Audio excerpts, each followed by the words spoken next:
So, what sort of guy walks into drug cartels safe house on purpose? That would be our guest today, Matt Shea. Matt, welcome to SaaSy AF. It's a pleasure to have you. Thank you. Thanks for having me. Um, what type of guy does that? I would say either someone who's trying to buy drugs or someone whose job it is to interview cartels. And I guess I fall into the latter category. Perfect. So, Matt, you've obviously got an incredible background of documentary filmmaking between Vice, the BBC, and now independently, and some fascinating, dangerous subcultures that you've managed to get yourself into, including extremist groups, biker gangs, and drug trafficking networks that we mentioned.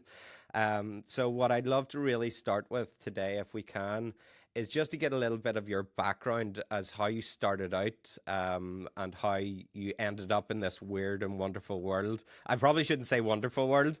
This weird and strange world that you inhabit now of getting into these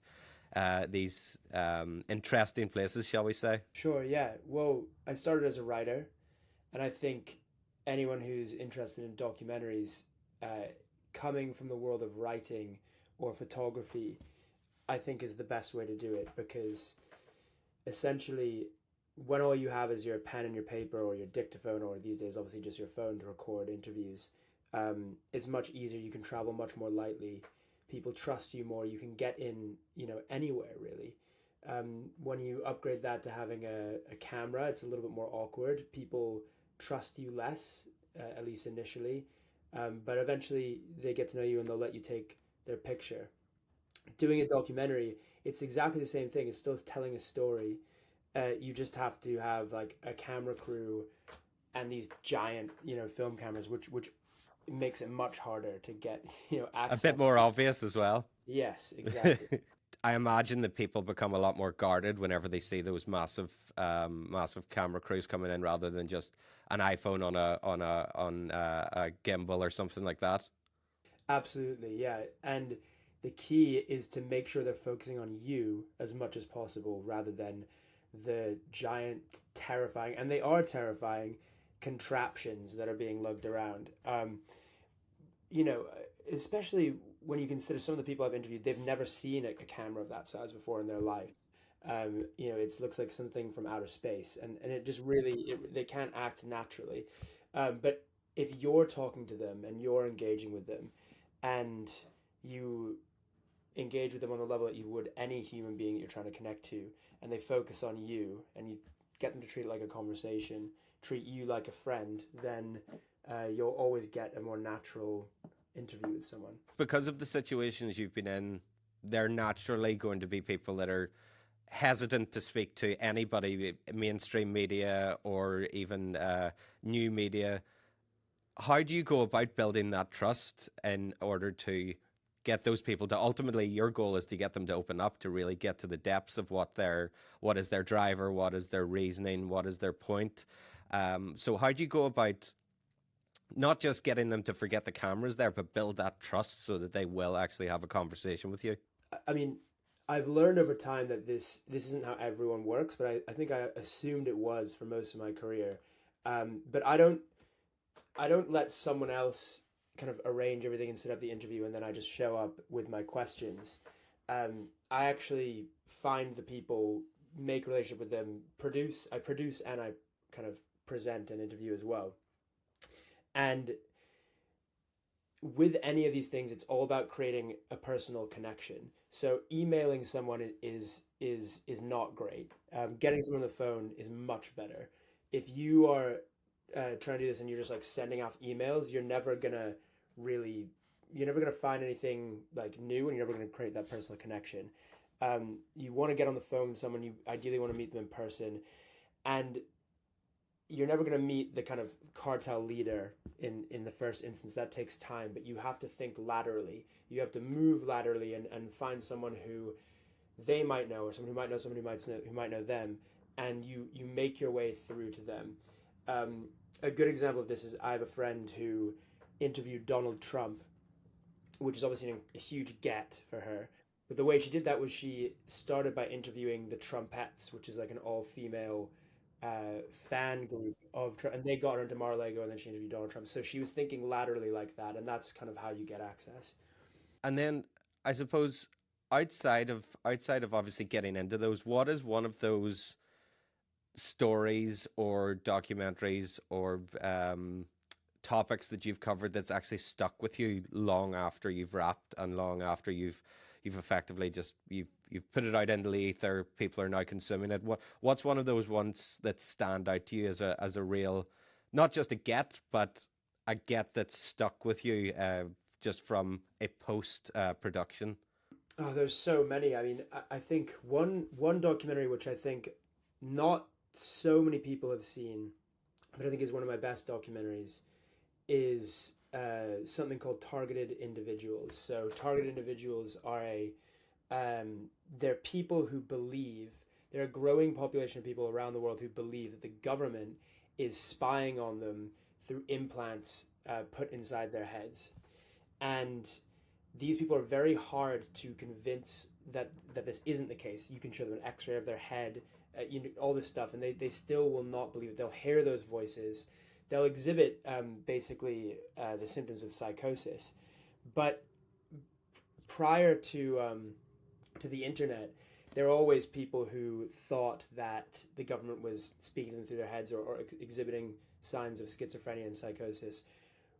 What's changed now is, instead of those people being relatively isolated and having that view of reality challenged by, say, a doctor, they're now having that view confirmed by a community that they've found on the internet. So their beliefs that these implants are in their head are being reinforced online, and that made them almost impossible to see that this wasn't real.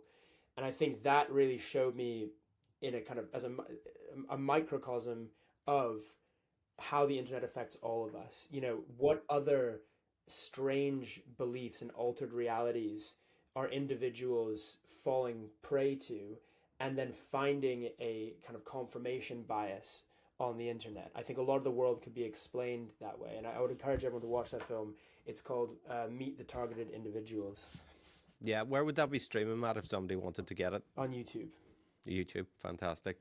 And just on that point, though, what I always find interesting is we all have I think that sort of the left right sort of spectrum is fragmented quite a bit in the past I don't know, decade, I would say. And it's an interesting topic that you mentioned, because I would imagine that those people would be they'd be some of the first to sign up for Elon Musk's Neuralink.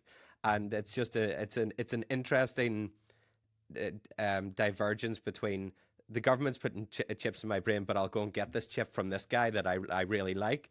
It's just it's so interesting to see that. Yeah, it's really, really interesting. What you've just touched on there is around the time of WikiLeaks and the Patriot Act and that whole era, which was about, I guess, like 8 to 10 years ago now, there was a huge paranoia about the government spying on us and about technology spying on us. And that led to these symptoms in a lot of people who may have had a different type of psychosis without that paranoia. That paranoia was prevalent. There was a lot of a kind of a semi-libertarian movement amongst the left and the right, kind of, yeah, let's not let the government spy on us. And yes, that seems to have shifted. People have sort of embraced our tech overlords who are now allied with the government. And yeah, it's strange. It's a huge shift in a very short space of time. Yeah, it's definitely something that I find peculiar, because, you know,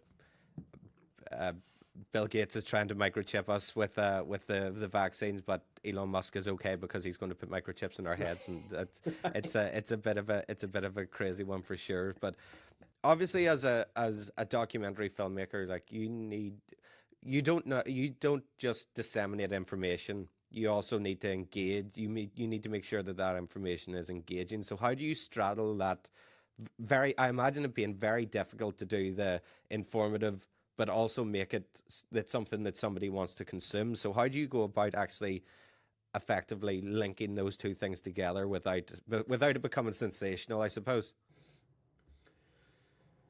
I think all the stories and all the documentaries I do, to be honest, I do them because they're good stories.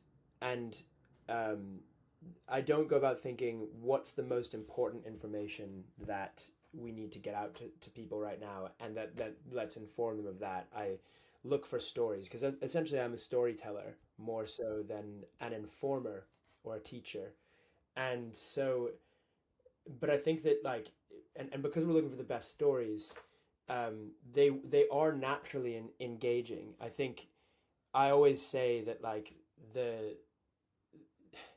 the story is engaging in reality. You're capturing that. Yes, you have to edit it. You have to change the timeline slightly. You have to cut it a lot. You're not accurately reflecting reality in that sense, but you are telling the story just as like you would tell if you were at the pub and you were telling the story to your friend.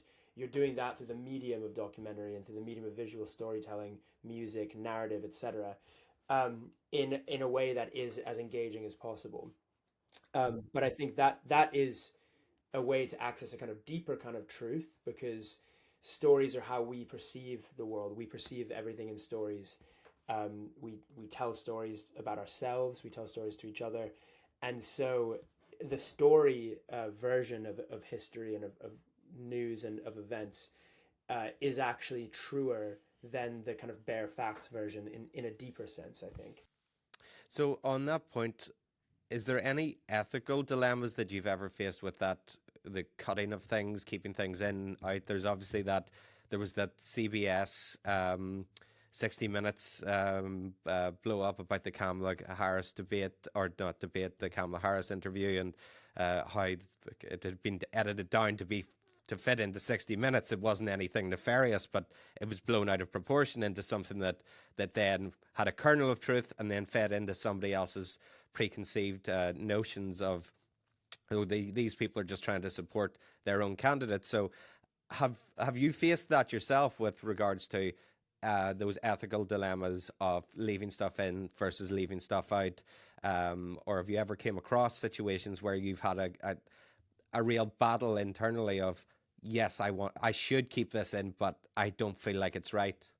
It's a really good question because I think what I've realized is that no one in the public, and they shouldn't be blamed for this, actually understand how documentaries and journalism work in the sense that we absolutely are bound ethically and legally to uh, accurately reflect a Yeah. person's position. So we can, um, if we can't publish a whole 3 hour interview, you people also wouldn't want to see that.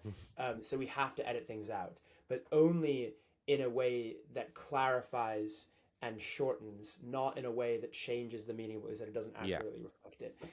So we have lawyers and our bosses making sure that that happens. So it's a requirement of the job. Now, of course, there are outlets that don't do that, and those are the kind of dodgier news outlets, and often they will get sued, or increasingly in this day and age they aren't sued because we do kind of live in a world where, and this is the problem with the mainstream media being challenged, is that outlets who don't respect those rules, um, that's where you tend to reflect things badly and increase the amount of disinformation in the world. But yeah, even interviewing someone like Andrew Tate, um, you know, he and his team would claim that I edited the interview to make him look bad, right?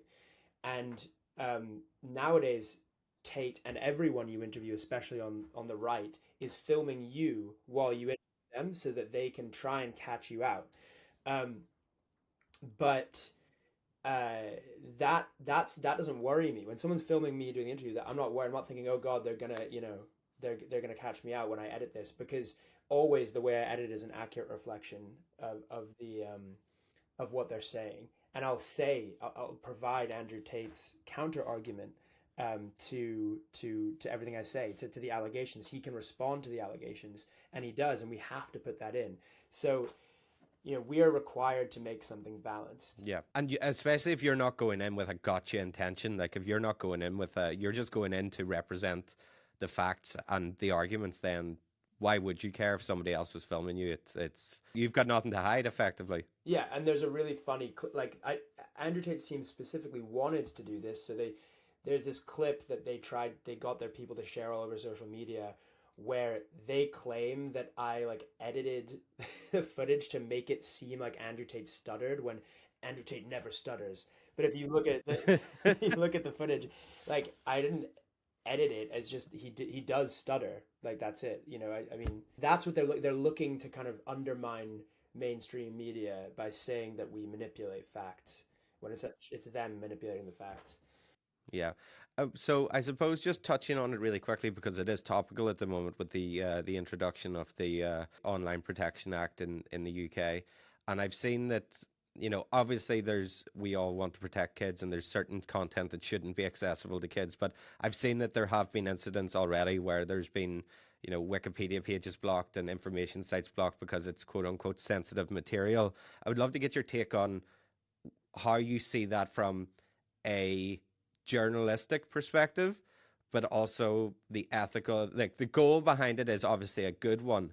Like the goal to protect kids is a good one, but also then you've got the constant concern of, okay, well, how far can this go, and what is the argument then for how much protection, and who are we then protecting, and the things obviously then have mission creep from that perspective. I think free speech in the UK is uh, increasingly an important issue for people on both sides of the political spectrum. And the, for example, during the Southport race riots, there were a number of people arrested and imprisoned for tweets which said horrible, like contemptible, Mm-hmm. arguably incitement to Yeah. violence. Um, but I think uh, even though something that someone says is so horrible and potentially dangerous, there's a real question of does that mean that they then go to jail for 3 years? Is that the kind of world we want to live in? On the other hand, you have Palestine action. You have the fact that we're seeing pensioners being arrested by police for just holding up a sign saying they support an organization, which in their minds is simply saying that they want to end what they see as a genocide in Gaza, and that's happening on the left as well. And then now we have the Online Safety Act, and yes, there have been some cases of news footage being censored by that. Um, I think the UK needs to be very careful with its implementation of this. So do technology companies. They need to be very careful that they don't overstep the line and reduce free speech in the interest of protecting people. On the other hand, we do absolutely need to start iterating and refining a system for protecting young people um, and all people from harmful online content. And it's something that we're still struggling with. The government's struggling with, tech companies have been struggling with. Basically, algorithmically, if you set the algorithm too wide to capture too much content, then unfortunately stuff that isn't dangerous but perhaps political will get caught in that net and censored, and then that becomes censorship. If you set it too thinly, then it won't detect everything that's dangerous. And so this is an issue that tech companies have been facing for a while. Um, is Elon Musk, when he took over X, he kind of fired all the content moderators, almost all of them, and and just purely relied on the algorithms. I think what people end up finding out is that you do need a team of human beings, not just algorithms and programs, to truly moderate content without infringing on free speech. And it can be expensive, but I think the way to solve that is like tech companies should have to pay some of that because I mean they are making billions off of that content. If you like, you can't have it both ways. You can't have access to every human being's phone in the world, including children, okay, and make billions of dollars from that content, from the advertising, but not use some of that profit to protect those people. You can't have that, and so I do worry that we're gonna move to a place where it increasingly becomes the government's job, and then it's something that we have to pay taxes for, rather than tech companies' jobs who are profiting billions off of it. Yeah, and you have the difficulty there of governments by nature move slowly and they don't really understand the nature of what it is that they're trying to police. I believe that the Online Safety Act was actually, I believe that it was initially instigated under the May government. So how long ago was that? And we were talking near a decade ago. So like that sort of thing is, it just doesn't move quick enough. But that is the nature of government. So it's something that I think as a collective we all have to figure out. And I don't think there's anybody that's really trying to tackle it. And just on that topic, then, because we're talking about the Online Safety Act, and I know that you've done a lot of interviews around obviously the Tate interview and the likes with the dangers of the manosphere and how that can affect specifically young men. Something that I'm very passionate about is trying to break down the bullshit. Hustle used to be a good word in terms of you'd work really hard, you dedicate yourself to something, but not this. I would wake up at 3 a.m. and you can only be successful if you wake up at 3 a.m. to go to a Muay Thai class or a kickboxing class, and then you've down 6 espressos and you go and you work until 3 a.m. and like it's just this ridiculousness that's constantly fed into. And there's kids that I see that are like creating like interview style videos to sell courses that they've never started a business, they've never really worked in the real world, and it's just now fed into this almost like the Tate situation, which is effectively a pyramid scheme of the Tate University and the likes of that. So I would love your insight because you've been so deeply exposed to it in a way. Obviously social media, there's the Instagram, the negativity from a body image perspective that it has on the female image, but I don't think that has been as arguably as dangerous from that's dangerous to an individual, Yeah. whereas the manosphere can be a lot more dangerous to externally to promoting that, those what you could say what they would argue is traditional values, but is very very much bullshit in my opinion. It's a really great question, and I love that you related it to the female body image issues that we saw, especially starting a couple decades ago around anorexia. I think that's the perfect lens to look at this through, right? If you look at anorexia, how does it come about? It comes about from unrealistic, a warping of reality, body image standards done by magazines and social media.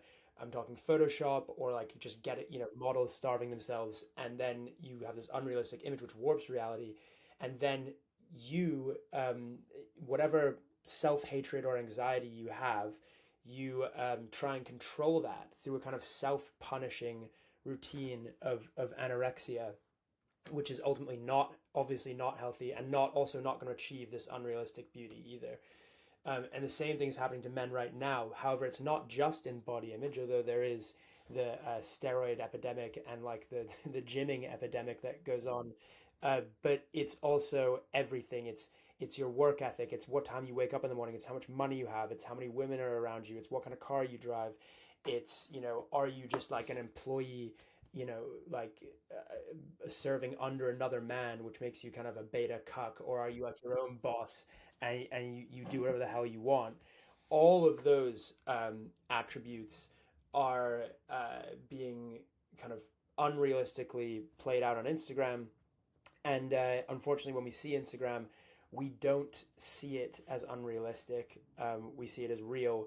And then, yeah, we believe that we have to change our lives to this insane degree to try and obtain that unrealistic standard. So, yeah, it's a complete warping of reality by social media. And I think the problem does come from being too absorbed in social media and not absorbed enough in real life. Yeah. If you have a job that you like, friends you like, you're in a relationship that you enjoy, then you're sort of immunized from that. It's only when you are Yeah. alone, um, dissatisfied with your life, and unhappy that stuff appeals to you. I don't think it's just get rid of social media and you solve the problem. I don't think that's possible. I think it's like you have to also have things in your life that don't that aren't social media. You need to have like a natural source of friendship, endorphins, relationships, etc. You know, all these other aspects of wellness. You need to be, you know, intellectually stimulated. You need to be challenged in your job. You need to feel as though you're succeeding, and then you will be immune from the stuff you're seeing on social media. And I think that this silver bullet that a lot of these the Manosphere types, they're selling that as this is the plan to follow, but then at the end of it, things don't work out because they've been sold something that actually isn't attainable to them, and then that feeds into even more depression because there's a state of, oh well, I was told that this would work and it didn't work, so what is it that was actually wrong? Whereas there was they did nothing wrong. They were actually taken advantage of, and ultimately sold a dream that wasn't obtainable. Typically not a fit for most people, and it's usually just to fill the wallets of people that want to sell you an online course or get you to sign up to an online course or something like that, which I think is super dangerous. Whereas the female body issue is very much an internal problem. This manosphere just exacerbates and is very external, and it just widens and widens, and it seems on a daily basis now that there's another one popping up where it's like, you know, that unattainable lifestyle. Not that it's unattainable, but it's not obtainable by people that are bullshitting you. Like, go and listen to Simon Sinek or Mel Robbins or people that are actually talking about it from a place of empathy rather than a place of, you know, you need to dominate and you need to, there's it business is a zero sum game, or life is a zero sum game. You can actually just pursue what makes you happy, and then ultimately that is the thing that you should be aiming for. Yeah, there's none of these role models actually contain like virtue with it. You know, they're not encouraging you to pursue any sort of virtuous lifestyle, any of the things that will actually make you happy or well. And I think that's one of the reasons Jordan Peterson initially succeeded, because as well as some of the more ridiculous um, obsessions that he had, and as well as the kind of whiny person he eventually became, he also had this kind of like stand up straight, fix your posture, like tidy Clean your your room. room. Yeah. Yeah. Um, and Andrew Tate has a little bit of that too. You know, he stopped smoking weed and playing video games. Like, you need to actually like make something of your life and work hard. There's always a kernel of that of truth in all of these charlatans' messages, and um, you know, yeah, we. But the way that like social media works is it's not allowing for those virtuous messages to come through to come through. So it doesn't work as like a thing to help society and to raise better men and to lead people to better lives. Social media simply does not work. There has not been a single case of someone's life being improved by social media. So I think that if you are, as you said, all of these people are ultimately doing it to sell their own course, to make money off of you and your own insecurity. If if you're on Instagram to make money and you are selling a product, whatever it is, I don't think you should be allowed to classify yourself as like a lifestyle influencer or whatever. I think it should be very clearly advertised, displayed that what you're selling a product. Um, because yeah, otherwise, well, we get to the world we're in today. And as you said, the manosphere isn't anorexia is harmful to the individual, but the manosphere is harmful to all of society because it also it creates one of the most dangerous things to a society, which is a group of angry young men, um, and also undermines their trust in institutions and democracy and schools, universities, the media, everything. Yeah, exactly. So, Matt, we're coming to the end of our time together, and I just want to touch really quickly on more of the personal side of things because you've obviously put yourself into some surreal, dangerous, extreme situations. How do you go about mentally preparing yourself, but also mentally preparing your loved ones, family, friends around you that I'm sure are majorly concerned whenever you're putting yourself in those positions. Like I would love to know a bit about like how do you get into that mindset and also ensure that they know that you're going to be okay. Yeah, don't tell them until you come back. Just don't. I think that's the main thing. But also, you know, we it may seem dangerous, but we're pretty rigorous with our risk assessments. There's an escape plan always. There's we're you know we have a system. We have a system in place if something goes wrong. Um, Med kits, everyone's first aid trained. Like we do everything we can to minimize the risk, and you don't see that on screen. Um, but me personally, I mean, I like yeah, I don't think that what I do is actually that dangerous. It's not comparable to being a journalist in a war zone, or being, an investigative journalist in Mexico, investigating the cartels who actually lives there. These people, they risk their lives like every day, and many of them die. I do sometimes hang out with dangerous people like the cartels, but like I also and the Albanian mafia or whatever. But I also hang out with like Andrew Tate and his kind of weird entourage of like goons who call themselves things like Alpha Wolf. It's all kind of silly and cringe. I'm not really like I don't think they could actually do anything. Just give me that just give me the ick. Yeah, yeah, exactly. Matt, it's been an absolute pleasure. I say it candidly as somebody that doesn't have a problem saying it, but you've got bigger balls than I do, and I really appreciate you taking the time. It's been an absolute pleasure having you, and look, I'm looking forward to following your work even more closely now that I've had a chance to get an insight into everything you do, and keep shining the light where the light needs to be shown, and keep doing the great service to combat all of these negative elements of the world that you have been. Oh, thanks, man. Thank you so much for having me.